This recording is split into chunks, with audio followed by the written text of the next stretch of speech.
sebuah kejutan kali. Ternyata gue juga setuju sama Uwas soal ini. Bahwa kalau gue mungkin sebutnya ada unclean spirit, oke, di patung. Ketika patung yang dibuat oleh manusia disembah. Wait. Sebelum lo mau komentar, lo harus baca dulu. Ini again buat orang-orang yang mengakui sebagai pengikut Yesus. Oke? Gue pengen kalian baca dulu Yesaya 44 ayat 13 sampai 20. Baru lu bisa komentar di bawah. Oke? Lu harus baca itu dulu, baru lu bisa komentar.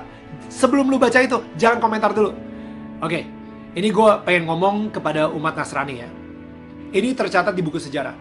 Nebukadnezar itu penasaran banget seperti apa sih bentuk atau wajah dari Tuhannya bangsa Israel. Sehingga dia dengan beraninya itu masuk ke satu ruangan yang ini ruangan yang paling suci di situ. The Holy of the Holies. Ya, yang kadang-kadang kalau misalnya di perjanjian lama itu sering banget orang gak sengaja masuk, meninggal langsung. Kalau misalnya dia tidak menyucikan diri dia sendiri atau menyembelih kurban gitu. Raja Nebukadnezar saat itu dengan sangat kurang ajar, dia masuk ke dalam ruangan tersebut, Holy of Holies. Apa yang dia lihat? Apa yang dia temukan? Tabernakel, di atasnya ada kayak malaikat cherubim, dan habis itu malaikat cherubim itu ada dua, ngejagain apa? Ngejagain siapa? Dia ngelihat kiri kanan, mana bentuk muka atau bentuk tubuh Tuhannya bangsa Israel ini. Mana? Dia nyari-nyari. Gak ada sama sekali. Dan itu dia kenapa Tuhan marah banget kalau misalnya dia dibentuk sebagai patung. Dia dibentuk sebagai berhala. Sekali lagi, coba baca Yesaya 44 ayat 13 sampai 20. Di situ Tuhan sendiri sampai bilang gitu, kalau ini kayu yang lu gunakan untuk membuat patung yang cantik, yang indah, yang ganteng, dan patung yang sama lu gunakan buat masak, buat bakar kayu untuk menghangatkan badan lo. Dan abis itu patung yang sama yang lu gunakan tiba-tiba lu sembah-sembah. Itu bodoh. Again, bukan gue yang ngomong. Yesaya 44 ayat 13 sampai 20. Right? Jadi di situ gue setuju kalau misalnya ada unclean spirit di patung. Oke. Itu dia 5 hal yang gue setuju dengan Uwas di pembicaraan sayang itu Tuhan. Saya nonton podcastnya Bang Daniel tuh sering nyebut nama Allah. Ya. Sering Allah, Nabi Jesus Christ, love Jesus. Itu Nabi kita. Wajib beriman. Mana kalau orang Islam tidak mencintai Yesus, dia bukan Islam. Ini oke. Kenapa sepertinya orang Muslim itu alergi banget dengan Yesus?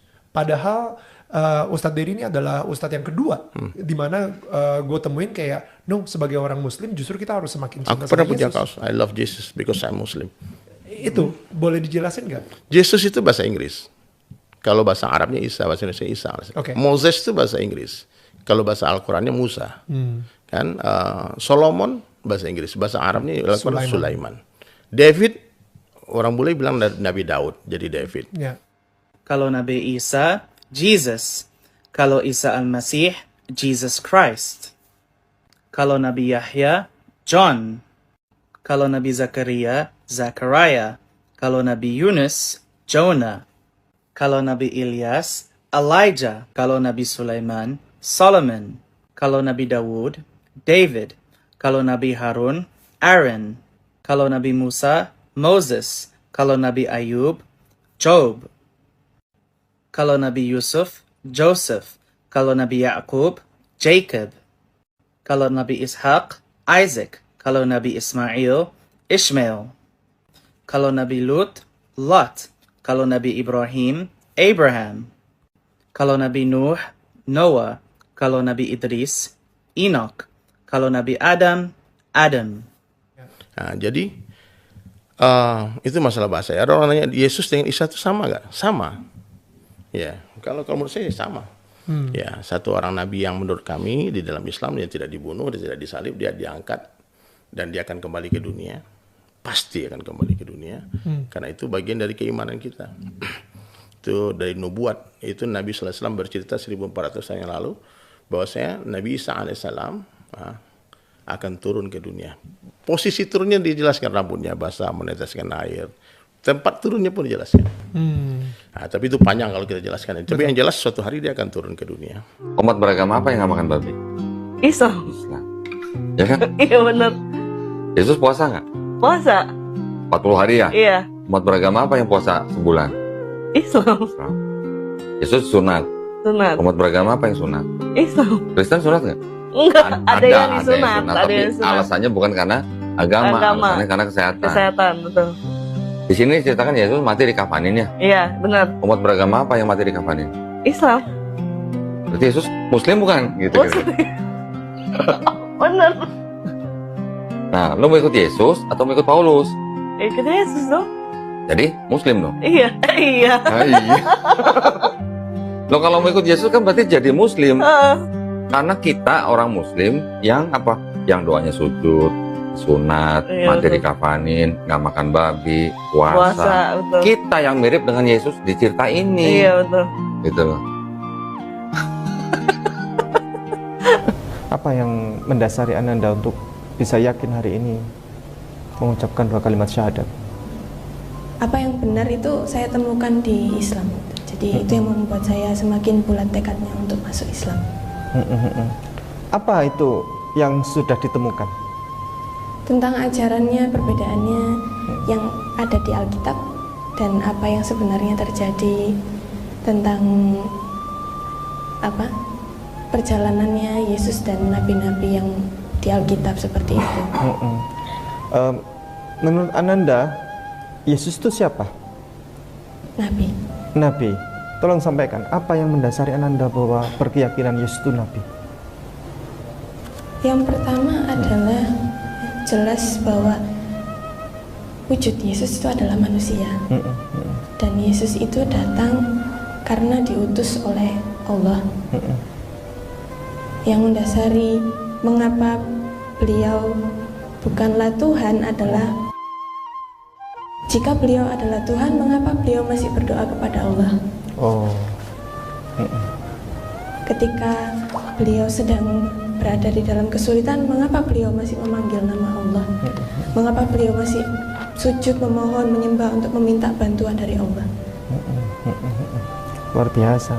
Ini Ananda ini sendirian ini, anak tunggal. Anak tunggal. Iya. Mama ini sudah syahadat ya? Sudah. Ya, katanya dulu syahadat di MCN Ayah Sofia Sidoarjo ya? Iya. Tahun berapa itu? Barusan. Oh, baru bulan ini? Oh, iya. Ustadz Fitro ya. Kemudian ini Ananda ini nyusul disuruh oleh mama, oleh Bu Suliana atau bagaimana? Diperintahkan untuk ikut bersyahadat atau keinginan sendiri? Awalnya keinginan sendiri, cuman untuk permasalahan tanggal kapan syahadatnya itu memang ada campur tangan dari orang tua juga. Oh, untuk menentukan tanggal. Iya. Ya, tanggal baik ya. Dominik ini artinya apa ini? Dominik. Dominik itu milik Tuhan artinya. Oh, milik Tuhan. Iya. Ya. Nanti Ananda ini dengan keluarga yang lain yang masih Kristen masih banyak keluarga yang Masih lain? banyak. Masih. Bagaimana nanti untuk interaksinya bagaimana? Tidak ada persoalan? Insya Allah nggak ada. Ini nanti akan dilanjutkan oleh Ustadz Masyhud, senior saya.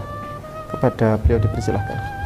Assalamualaikum warahmatullahi wabarakatuh. Waalaikumsalam warahmatullahi. Bapak-bapak dan ibu-ibu sekalian serta saudara-saudara, terutama Ibu Suliana yang baru beberapa hari mengikrarkan masuk Islam dengan mengucapkan 2 kalimat syahadat, dan alhamdulillah disusul oleh putrinya yang hari ini